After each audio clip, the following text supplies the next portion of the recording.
রাস্তার পাশে দাঁড়িয়ে তৃপ্তি করে চা খাচ্ছিলেন আর্মি অফিসার মনিকা। চারপাশটা ছিল শান্ত, কিন্তু হঠাৎ একটি অ্যাম্বুলেন্স তীব্র গতিতে তাকে অতিক্রম করে চলে যায়। অ্যাম্বুলেন্সের অস্বাভাবিক গতি দেখে মনিকার মনে খটকা লাগে। সাধারণ রোগীর চেয়েও যেন চালকের পালানোর তাড়া বেশি ছিল।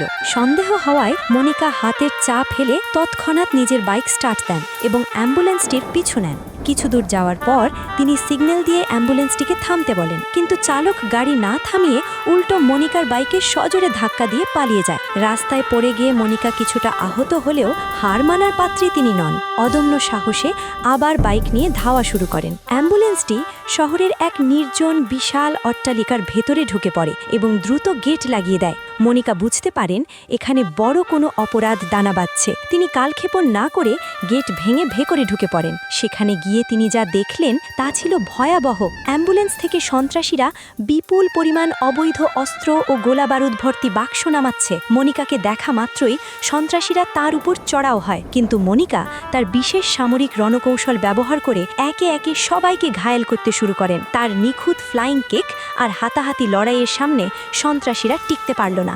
অল্প সময়ের মধ্যেই তিনি পুরো গ্যাংটিকে নিস্তেজ করে ফেলেন। অবশেষে মনিকা সেই বিশাল অস্ত্রের চালান এবং অবৈধ অর্থের স্তূপ উদ্ধার করে পুলিশের হাতে তুলে দেন। তার এই অসম সাহসিকতার কারণে দেশ এক বড় ধরনের নাশকতার হাত থেকে রক্ষা পায়। কিন্তু আমার কষ্ট একটাই, তোমরা লাইক কমেন্ট শেয়ার করো না। আমাকেও আমার কাজকে ভালোবাসলে ভিডিওটি শেয়ার করো।